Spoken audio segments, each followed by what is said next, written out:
People here know who he is. I just want to read a real quick little saying that a member of the audience told me about. This is from Solzhenitsyn, and this is one of the reasons I think we're all here, and we kind of have to remind ourselves why we're doing this. He says, and how we burned in the cabin Slater thinking, what would things have been like if every security operative, when he went out at night to make an arrest, had been uncertain whether he would return alive and had to say goodbye to his family? Or if during periods of mass arrests, as for example in Leningrad, when they arrested a quarter of the entire city, people had not simply sat there in their lairs, paling with terror at every bang on the downstairs door and every step on the staircase, but had understood that they had nothing left to lose and had boldly set up in the downstairs hall an ambush of half a dozen people with axes, hammers, pokers, whatever else was on hand. After all, you knew ahead of time that those blue caps were out at night for no good purpose. But we didn't love freedom enough. That's what makes this country great. It's not diversity, it's freedom. Bill Cooper.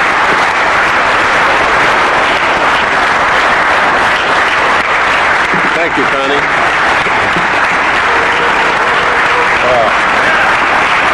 Thank you.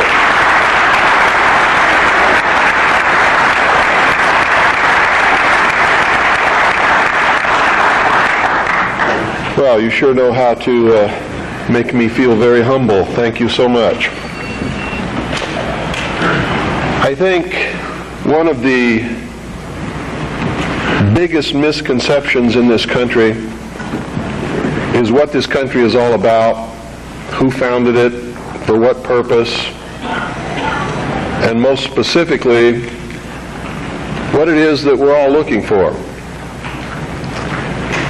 I'm going to try to clarify some of those, and in doing it, as always happens, someone's going to be angry with my definition of some of these things. I've traveled all over the country. I've talked to probably hundreds of thousands of people individually over a lot of years. I broadcast a radio show that brings me thousands of letters every week. I administer the world's largest and most successful civilian intelligence gathering operation in the world, which makes me privy to an awful lot of information that none of you will ever see. And there's so much of it, I can never present it in a form that you would be able to look at it and digest it. So that puts a pretty big burden on me and the people who work with me in the intelligence service and in the CAGI news service in order to digest this information, analyze it, and be able to present to you what we believe, and this is a subjective judgment, what you can digest and what you need to know at that particular time. And in doing this, digesting all this information, reading all of these letters from people of every kind of background that you can imagine, every race, every religion, every kind of agenda. And believe me, there's an awful lot of agendas going on in this country that are dangerous to Americans.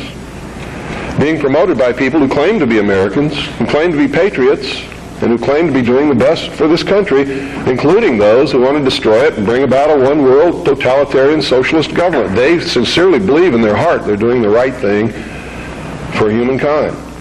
You see, nobody gets up in the morning and sets out to do evil. Nobody consciously does that.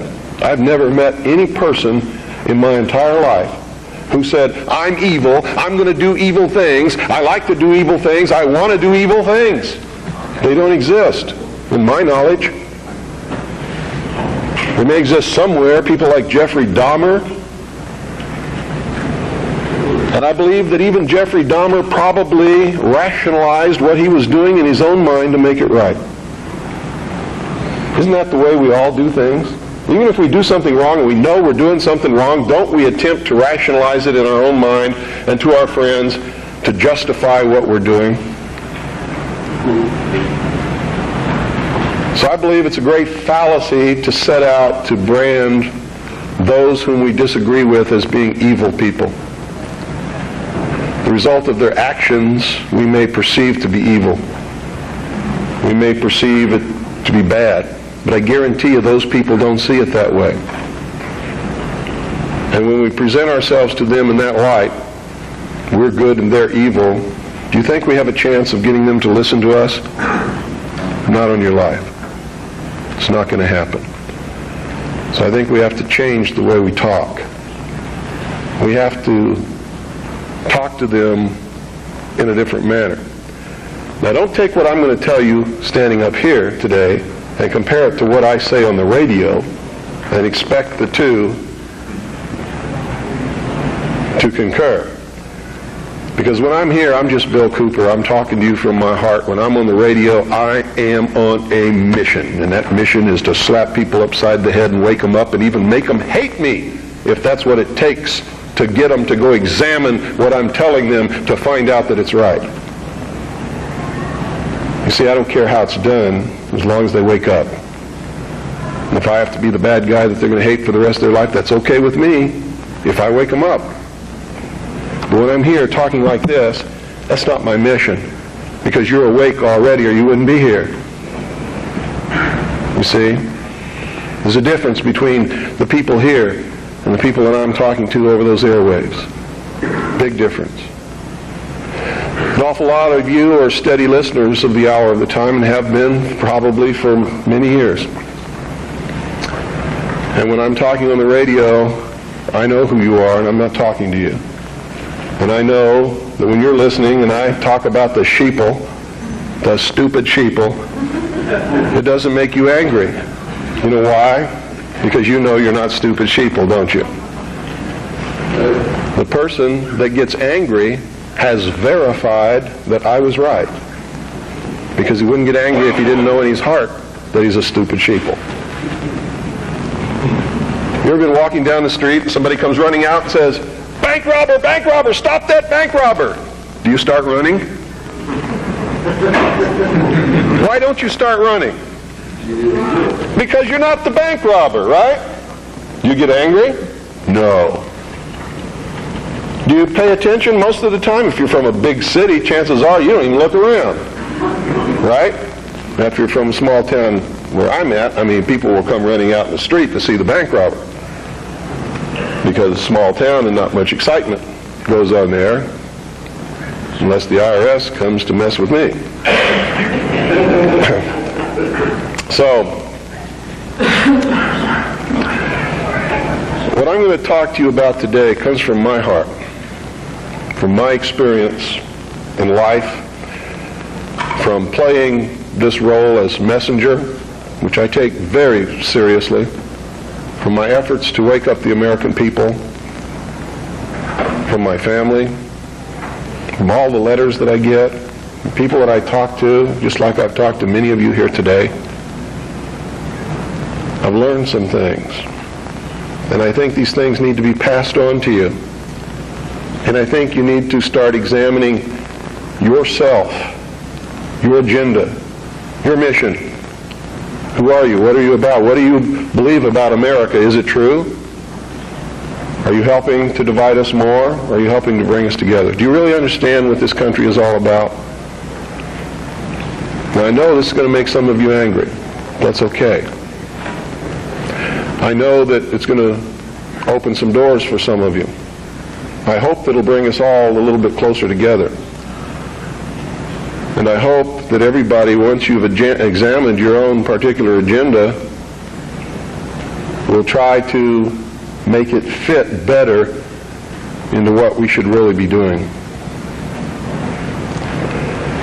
And I'm going to start off way back in history, folks, because that's really where it began. The human race is young in the whole scope of the life of the earth. We're just a young species, really. Haven't been around for a long time compared to everything else that's in this world. And I'm not talking about biblical years, and I'm not talking about theory of evolution years. I'm talking about from the time when you can see that man emerged on the historical scale of this world and began to affect other species and the world that we live in, and himself, by perfecting the ability to think. First original thought. See, there used to be a time in history when man was just like all the other animals. He didn't think, he didn't know good from evil. He existed and lived by instinct just like the other animals did. If you want to believe the record that we can look back and see written in stone. Okay? If you want to believe that there were creatures that ultimately became this thinking man that you see standing up here in front of you and sitting out there amongst you, didn't have this ability.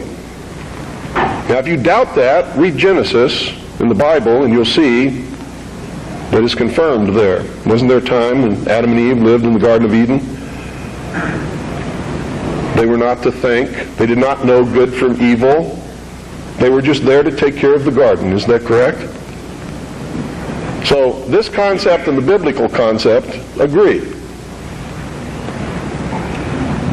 Man just enjoyed what God had put there and sort of took care of the garden. Any dentist will tell you that our mouth was not made for eating meat. So ancient man most probably ate vegetables and nuts and things like that. Roots. Doesn't mean that I'm telling you to become a vegetarian, because I'm not. You see, I really believe in freedom. I believe you should eat whatever you feel like eating. That's your business. But that's known to people who study these things as the age of innocence. Something happened that brought man out of that state, and if you're talking from a biblical reference, out of the Garden of Eden and into the world. He wasn't innocent anymore. He understood that he was naked, and that his partner was naked. He could think. He could look around. He knew when something was good and when it was bad, just as we all do here. When somebody comes up to me and says, well, how do we know which is the right way to go? I know that person is setting me up to justify his bad deeds, and I won't do it. You always know. We always know which is the right way and which is the bad way. The bad way sometimes feels better, so we may choose that way and justify it by rationalization in order to make ourselves feel better about the bad that we did. In the mystery schools, they refer to this mystical time of coming out of the age of innocence as the Luciferian philosophy. I've tried to illuminate you with this for years on my radio broadcast. In the Bible or in the church, they talk about the fall of man. Same thing. There's only one difference between the Luciferian philosophy and the fall of man, is that those who talk about the fall of man believe in God, whether or not they believe in a Savior. They believe in God. The ones who believe in the Luciferian philosophy do not. Now here's how that works. In the Bible, we're told that Eve was tempted by Satan to eat of the fruit of the tree of knowledge of good and evil. God had commanded Adam and Eve not to eat of the fruit of that tree. If you do, ye will surely die. Isn't that the commandment? Lucifer, through his agent Satan, on the other hand, told Eve, God lied to you. He's holding back the fact that you too can become God.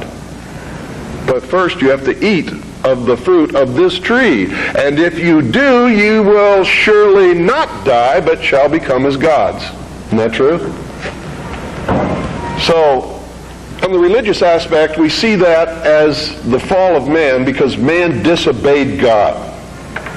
We see that as the subjugation of the woman beneath man, where she had originally been the partner. Now she is subjugated beneath man because she was the agent of man's downfall. Is that correct? Now, I'm not talking right or wrong. I'm not trying to insult anybody in here. I'm just telling you what we're taught. so that we all understand what we're talking about, because that's most important. If you understand something differently than what I'm trying to impart to you up here, and we don't have the same definition, we're not going to understand each other, are we? The mysteries, on the other hand, look at this in a different light.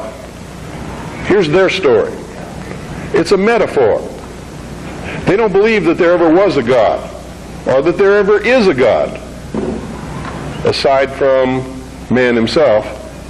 And man has not reached that state yet, but can, and this is what they teach in the lodges, that if you perfect yourself as the temple of the God within and become Christed, you've all heard this in the New Age movement, you too can become God. In her movie, running on the beach, spinning around, I am God. Go ask her early in the morning when she just wakes up and goes and sits in front of the mirror and looks at her aging face and tries to cover it up with makeup if she's God. She may tell you a different story about that time. Around noon, she might be feeling better and become God again.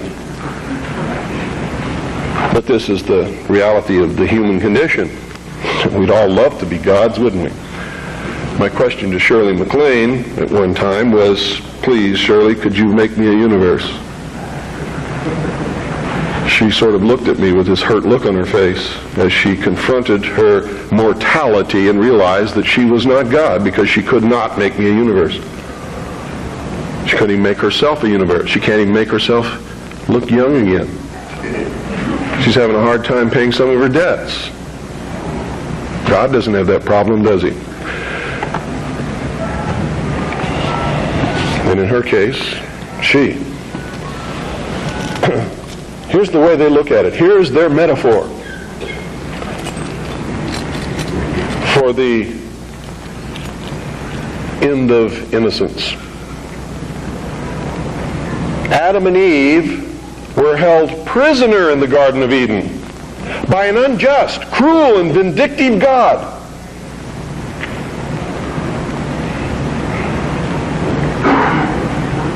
Until Lucifer, through his agent Satan, set man free from this garden by giving him the gift of intellect.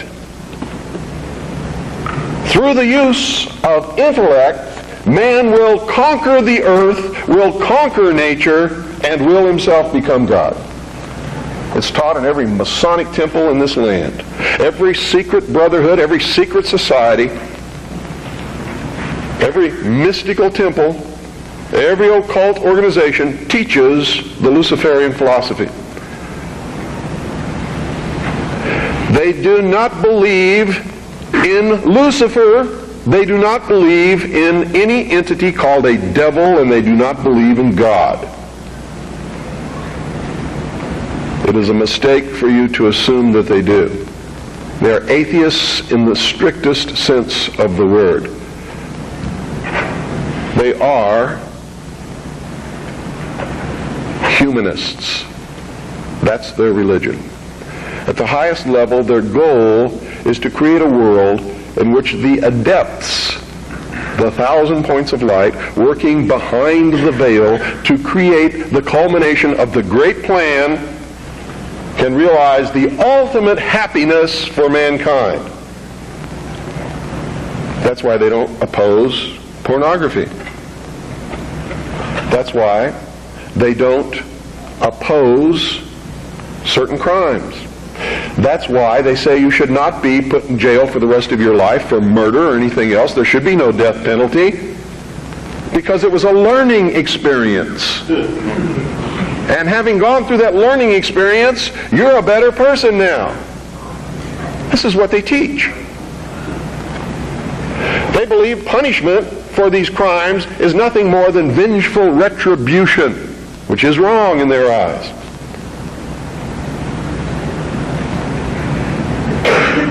So these are really the two philosophies that we have competing with each other in the world today. Who brought man the gift of fire? Prometheus. Who was Prometheus? Lucifer. What was the gift of fire? Knowledge, intellect.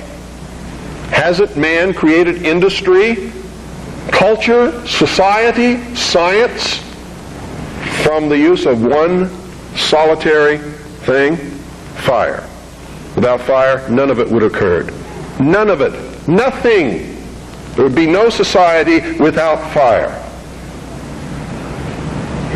That's how it's represented in the ancient myths and in the mysteries. How art thou fallen from heaven, O Lucifer, son of the morning? What is it represented as? A bolt of lightning struck a tree. The tree burst into flames. Ancient man, if you watch the movie Quest for Fire, rushed up and grabbed one of the burning branches, and it burned his hand, and he let it go. He probably didn't go any farther than that the first time. Second time, he may have found a deer that had been roasted by the heat of the fire in the forest. And being hungry, maybe he partook of some of that meat and found that it tasted pretty good. Also, the fire was warm and didn't get cold at night. And this is where the whole battle between the forces of light and darkness comes from. Man sat up on a rock one night watching the sunset and said, "Boy, I'm in deep trouble now. I can't see in the dark. There's wild beasts out there. There's tigers with teeth 7 inches long that want me for dinner. What am I going to do?" He didn't know what to do.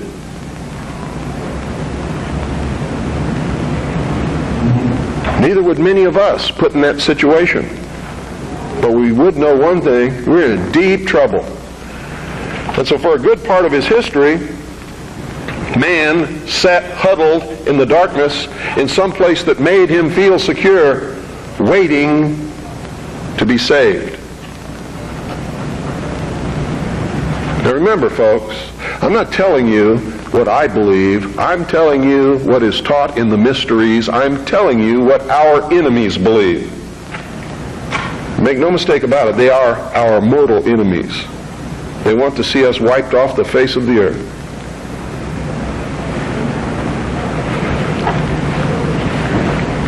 Man huddled in this darkness, fearful, trembling, cold, hungry. And around about he could hear the beasts roaring. And sometimes they were roaring because they were after him. And sometimes he was eaten. A man eventually saw another tree struck by lightning and grabbed that branch with that flame on it.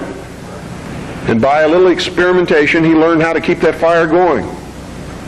And if he could keep the fire going, he knew something nobody else knew, and he became the first king, the first priest,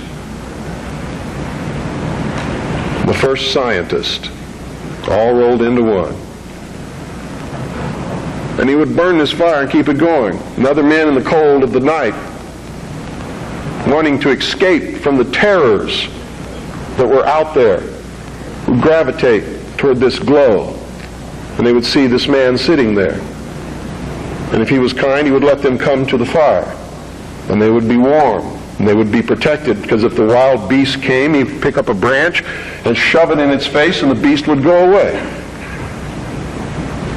And so the forces of light overcame the forces of darkness. And in the sunshine of the morning, the newly risen, resurrected child that had died the night before, their Savior, warmed them and saved them from the terrors of the prince of darkness. You have to study these things to understand your enemy. Any general who ventures upon a battlefield without understanding the enemy is doomed to defeat. Just like a militia that forms itself upon a peninsula has already created its own concentration camp, unless it has a navy.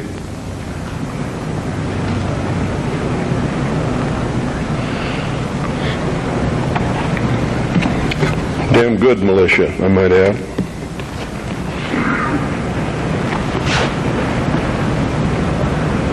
What is the upshot of this? What am I getting at here? These people believe And they have conducted themselves according to their belief and their philosophy since the very dawn of man. These people learned how to control others through the use of a hidden knowledge. This ability to keep that fire going was a technology that nobody else knew. By observing the fire, by keeping it going, by creating ceremonies around this fire, they became a mystery to the others. A mystery always holds sway over those who don't understand it. And the priesthood was born. No king ever existed without the permission of the priesthood. And I don't care what religion you're talking about or what period of history you're talking about, it is the truth. The kings never had the power and don't to this day. Kings exist at the whim of the real power, which is the priesthood standing behind the throne. And when the king ceased to be of benefit to the priesthood, they would simply poison him or get rid of him in some other way. The king is dead, long live the king, and there would be another king appointed. There was even a time in history when the king was a sacrificial king, just like John F. Kennedy was in the Temple of the Sun known as Dealey Plaza. They would pick a young man at the height of his virility, appoint him king for 1 year. During that time, he could do or say or command whatever he wanted.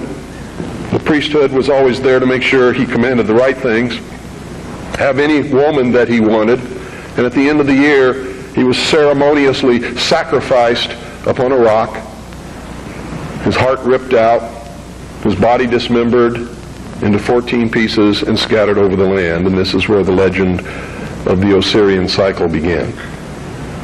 It was to ensure the fertility of the crops of the next year. And young men would volunteer for this in their patriotic duty to their kingdom, to their family, so that they could have prosperous years. Much as our young men may volunteer to rush out over the water to a place called Kuwait or Iraq and die in the God-forsaken sands of a place that nobody can even find on a map and never heard of until it happened, all so that he can be called a patriot, someone his family can be proud of. It escapes me how they can ever arrive at these conclusions, but they do, and the priesthood always takes the most advantage of this willingness to sacrifice oneself upon the altar of his country. The problem with it is very seldom really for the country. It's for the advancement of the agenda of the priesthood, whoever the priests happen to be at the time. Am I attacking the church? You better believe it. All churches, all organized religions that have existed since the beginning of the time.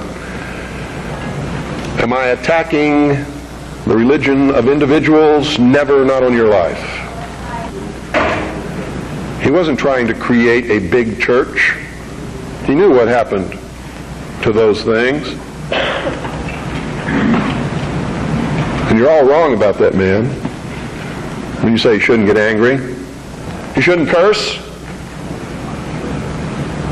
you shouldn't do things that upset other people, because that's what Jesus spent his whole life doing. He threw the money changers out of the temple. Don't you think that made some people angry? Don't you think it was rude to walk up to somebody's place of business, smack them in the mouth, grab their table, and throw it out the door? What about the time he cursed the fig tree? You know, pious Christians sometimes make me very angry. They don't even know Christianity. They don't know the man they're following. He was a revolutionary. He was a dangerous man. And by God, so am I. And so should you be. This country was founded by dangerous men. Amen. And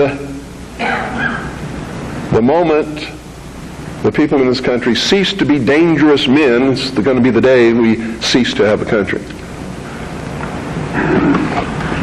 Their whole goal with this philosophy is to teach all men and women that the only end of life is to seek the utmost pleasure and happiness that you can get out of it, because when you die, there's nothing else. That's what they teach. That's what they want you to be. They don't want laws against sexual promiscuity. That's why they don't want families. That's why they don't want marriage. That's why they encourage homosexuality. There's a method to their madness. There's really not much method to yours, because you're operating from a place of ignorance. And until you change that, you're going to be bumbling around, bumping into each other, saying and doing the wrong things, not understanding the nature of your enemy. And if you don't understand the nature of your enemy and the weapons they use, you cannot fight that enemy. You can't fight the battle. You shouldn't even be on the battlefield. That's why you're losing the war. And don't tell me you're not, because I'm in a place of great knowledge about who's winning and who's losing this war. And I can assure you, you're losing the war.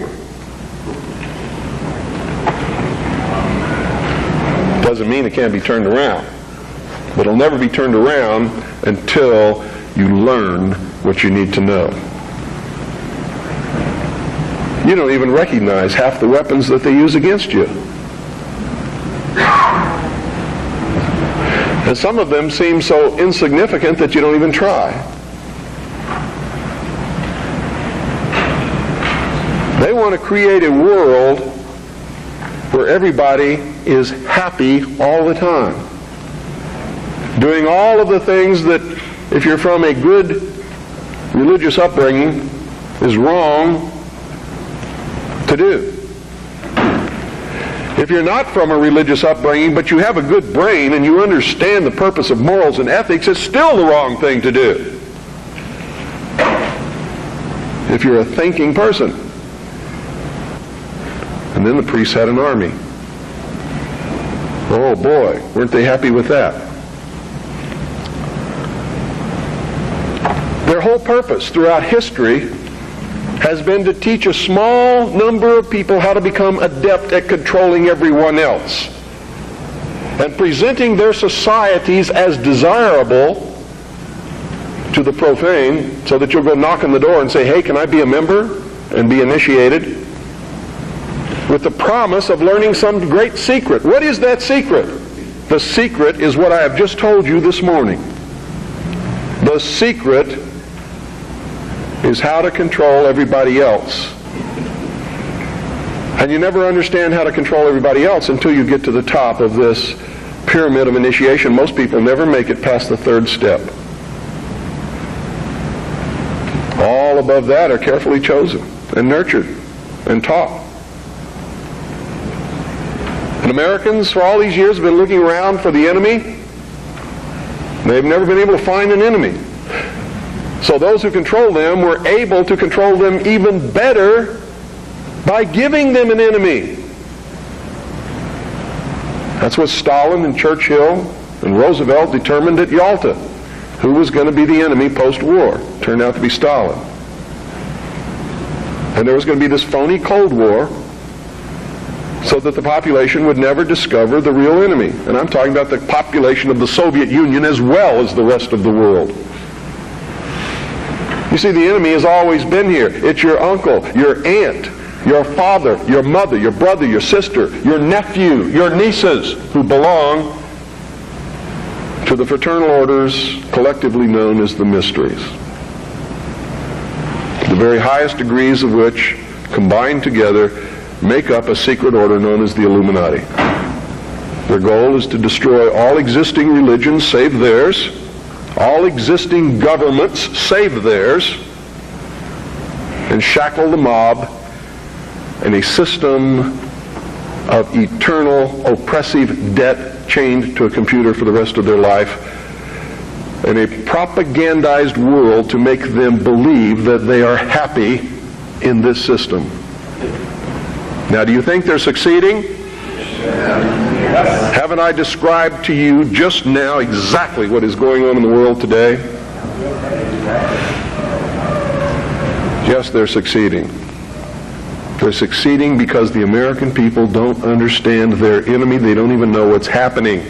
People were extolling the virtues of Pat Buchanan and actually considering voting for that man for president, and he sent them all a postcard.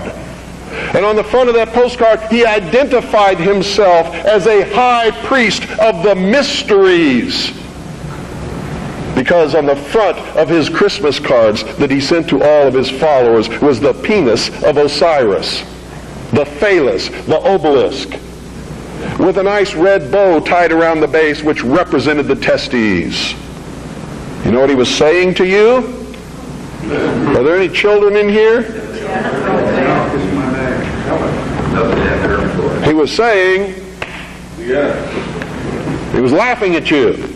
And so was every other member of the Illuminati. He was a highly degreed member of the sovereign and military order of the Knights of Malta, which was taken over in the Peasants' Revolt in England by the Knights Templars, who had sworn revenge upon the old Hospitallers of St. John's, which later became the Knights of Malta because of their role in the suppression of the Templars. How many of you watch Trinity Network? How many of you watch Pat Robertson? You ever seen the cross in the crown? Do you know what that means? It's the symbol of the Templars. The Knights Templar. It is the symbol of the unification of the church and the government over the people. Is that what you want? Every time any church gets control of government, the people suffer. It has always happened. That's why our founding fathers established a country where that was not supposed to happen, where everybody was free to worship at the altar of their choice. And if you think they were all of one mind, you better think again. How many religions of the Protestant group do you think existed in this country when our founding fathers put together the Constitution? Over 1,500 different groups, all claiming they were right, teaching a different dogma, quoting Scripture to justify what they said, and everybody else was going to hell. So don't give me this Christian nation bullshit, because that's what it is. This nation reflected Christian values because the people who made up the government in the early days were Christian, but none of them agreed with each other, and they still don't today. They very seldom ever have. What do you mean by Christian? Seventh-day Adventist? Branch Davidian? We need to do some serious evaluating, some very serious checking out of agendas. You really want to take over the government and make it a theocracy? Because I'm going to tell you exactly what's going to happen if you do that. You're going to burn people at the stake who disagree with you. And if that happens, I'm going to have to take up arms all over again. And so will many of you, because you're going to be persecuted. You see? Because whichever one controls the government, you're going to have to conform to that teaching, and if you don't believe in it, you're a heretic. Do you understand what I'm talking about? What is our common bond truly? Freedom. Freedom. Without freedom, you can't be a Christian no matter what denomination you belong to. You can't be a Buddhist. You can't own a donut shop. You can't drive from here to Oregon. You can't be an American, because that's what it's all about, and that's the only thing that it's all about. Nothing else. Nothing else. about freedom. Freedom. Only freedom.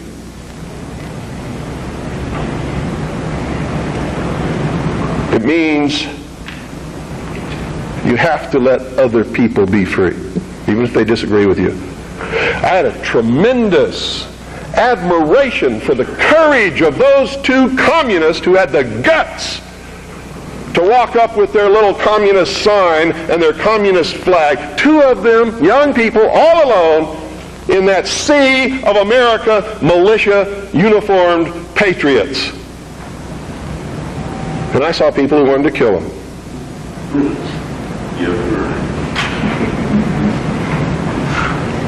You know, I don't like their philosophy. They're misled, misguided. Communism is a terrible thing. But they had guts. And I had a great respect for them. And I believe in freedom. Which means there is no way in the world that we could have had that meeting on your State House grounds this morning unless they had the right to do what they did. Then you had better understand that. Because if you stop them from having their freedom to make their political statement, you have stopped yourself. You have stopped everyone. And that must never happen in this country. It must never happen in this country. Because if it does, there'll never be another congregation like this, and you'll never hear me speak again because I'll be dead. And so will most of you. This country's about freedom. Because only with freedom can you have all of the other things that everybody professes that they want. It's the only way it can be done. I hear all kinds of misconceptions and misstatements. I have the freedom of the press. No, you don't. No, you don't. The man who owns the press has the freedom of the press. And he can say in his press whatever he wants, but you can't. That's why I get angry with Americans when they say, the Jews control the press. Who sold it to them?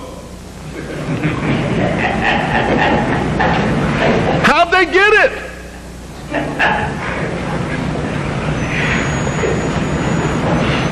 You want the press? Start a press. You want to be on the radio? Do it. But stop whining. Stop bitching. Stop complaining. That guy that owns the press, that's his press. He can do with it what he wants. Just like you do with your car what you want because it's your property. He doesn't owe you anything unless you've got a contract with his signature on it that says he will print what you say. If you can't produce that, he doesn't owe you anything. That's America. You know what's wonderful about America? You can have a press. I have a press. How many of you have seen my newspaper? That newspaper's no joke. It makes congressmen cringe when they see it. It scares the hell out of the enemy. You too can have a radio show. I'm going to teach you how just here in just a couple of minutes. You too can publish books like this. I did it. The Harvest Trust is the trust for my children. I'm not rich. I don't have anything. You know how I financed this book? I sold copies before it was printed to people who believed enough in me to buy them. I don't have any money. I have my family. And that's all the wealth I ever need. I don't make any money from my radio show. Veritas has operated in the red from the beginning. And probably always will. But I got something that you don't have. I have a free press. It's mine. And I get to say what I want. And I get to publish what I want and print what I want because it's mine. And I'm free. And it's my free press.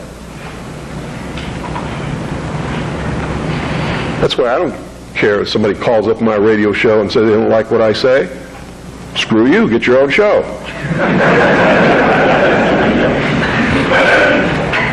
I don't care that they complain because I won't let them talk on my radio show. Screw you. Get your own radio show. This is mine. Belongs to me. I don't have any contract with you. I don't owe you anything. I was speaking in California one time. A lady stood up in the middle of the crowd and said, "You make me so angry. You're a terrible man. Why didn't you tell me this years ago?" She was lucky I was telling her then. I didn't owe her anything. But she blamed me because she didn't have the information that I was imparting to her on that day years ago. And I had it years before that. I didn't know how to do it. I would have. Oh, God, I would have. You don't really understand sometimes what a terrible burden it is to know some of the things that I know and try to wake people up and impart this knowledge to them and find out that they just have walls built in front of them. They want to be slaves. But we're making some chinks in those walls. You too can have a free press, and that's what it's going to take to get this country back without bloodshed. And I'm going to tell you right now, unless we can be successful in creating a real free press where the American people get different viewpoints other than those expressed in the establishment-controlled media, there's going to be a civil war in this country, and it's going to come soon. The only thing that can stop it is by waking up vast amounts of sleeping people. Sheeple is what they are. They are following the Judas goat right into the shearing pens, and from there they will go to the slaughter, and they will not know that anything is wrong until they smell the blood of the sheeple in front of them.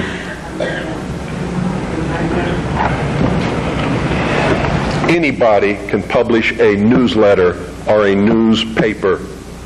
Anybody. It is not expensive. It is not difficult.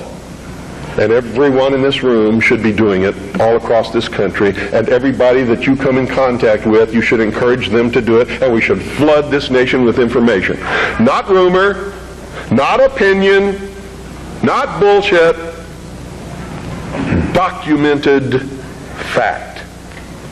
Everything you print must be documented. If it's not, eventually people will stop reading your newsletter or your newspaper. Because all they have to do is check out a few things and find out it's not true, and you're finished.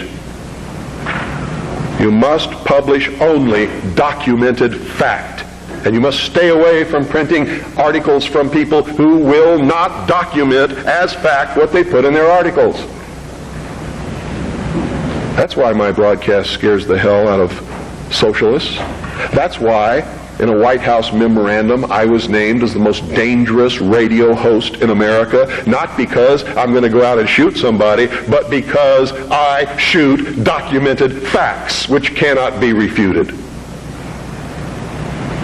That's why. That's what's dangerous. Seek ye the truth, and the truth will make you free, and nothing else will do it. Jesus Christ has never lied to anybody. Why won't you listen to him? Don't spread a rumor. Spread the truth. Document it. Prove it. Make it irrefutable, and you too will become dangerous to those who admire us in lies and enslave us in socialism. Anytime any system makes you dependent upon anybody or anything or any system, you are enslaved. Understand that. It doesn't have to be chains of iron. You don't have to be hanging up on a wall. You just have to be obligated. That's all it takes. You too can have your own radio station and broadcast anything that you want. You can broadcast your own shows. You can be your own host on that show. You can broadcast tapes of other shows. We encourage people to buy satellite receiving stations across this country, purchase a very simple FM, low-power transmitting kit, and set up their own FM radio station in their hometown. And we now have over 670 people across the nation.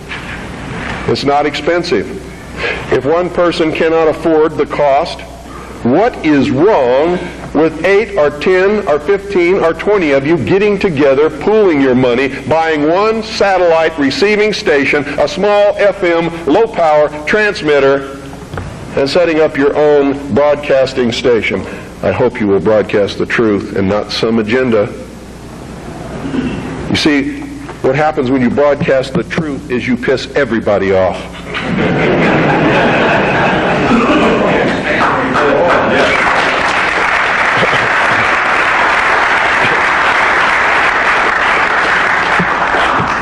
If you don't have my address, I want you to write it down. It's the Harvest Trust. P.O. Box 1970.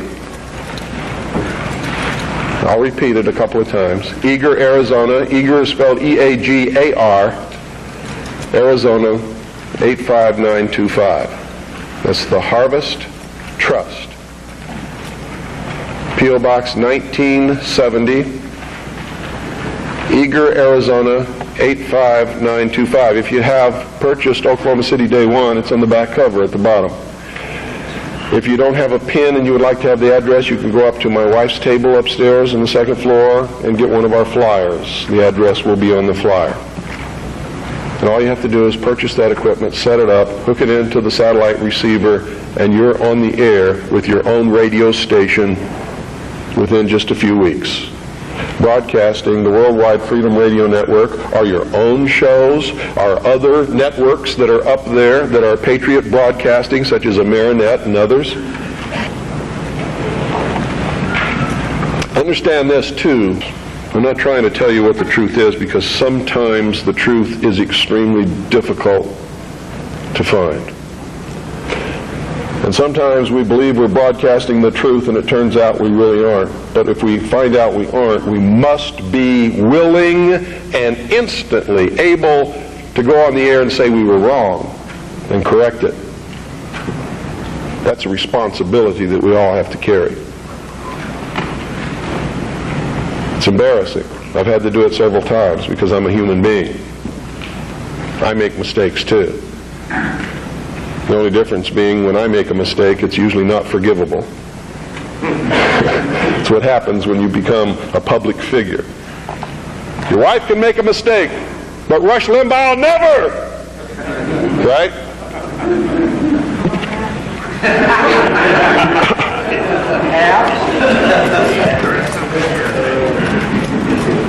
I want you all to get interested in this.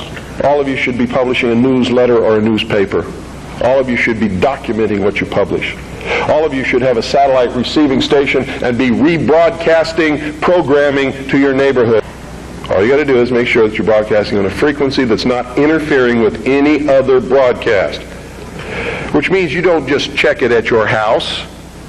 You get in your car and you drive out 25 miles and all around, and you make sure that there's nobody else on that frequency before you use it, so you know you're safe. In my little town of Eagar, which is a very small town, between Springerville and Eagar is 2 miles. Another 2 miles either way, and you've covered everybody in the valley. And I'm up on a big mountain in the middle of this valley where the town surrounds the mountain, and I'm broadcasting 6 miles in every direction in my town. And it's militia country. Arizona is dangerous for socialists. And when the war starts, heaven help whoever they send to fight in Arizona. Because it's still really kind of like the old West days in a lot of places. It's dangerous. Where I live, Ike Clanton made the sheriff angry one day. The sheriff rode 25 miles, grabbed Ike Clanton by his hair and drug him to jail. By his hair. Which brings me close to the end of my, I think it is. How much time do I have? 3 more hours. Come back after Jim talks a little bit and talk some more. Yeah, just let me give you a little parting note here. I'll be back up as well with as will the others to answer questions later.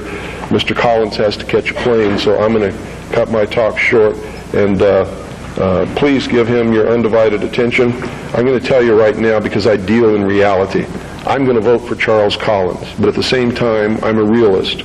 And everybody in this room should be voting for Charles Collins, but at the same time understanding he's not going to be the President of the United States. Okay? And I'm only telling you that so that you're dealing in reality. Okay? But he is the best man on any ballot in this country. Thank you.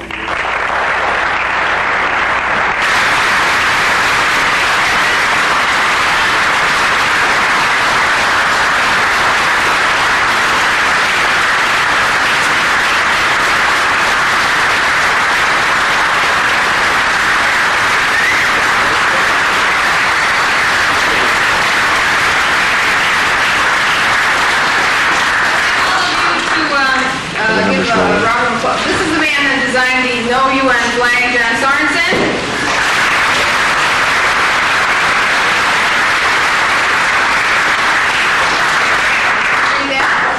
Thank you very, very much, Bill, for coming in. And this is, did you read the other ones too? Or? Go ahead. Okay, in appreciation of William Cooper for the continuing support of American individual sovereignty, say no to the UN.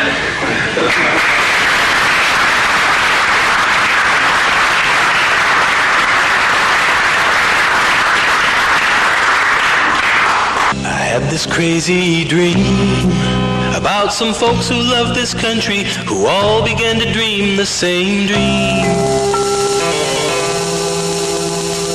And when the morning came, there arose across this nation people thinking one and the same. And they awoke to find their freedoms and all their liberties had gradually been taken away. And when they realized the danger to their posterity, I heard those patriotic people say, we want this country back. We ain't just joking, Jack.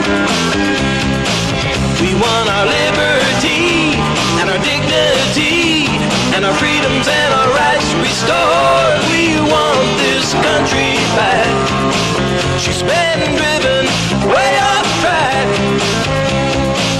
We're wide awake and we're madder than hell now, and we ain't gonna take it anymore. No, we're not gonna take it anymore. Remember golden days when the stars and stripes for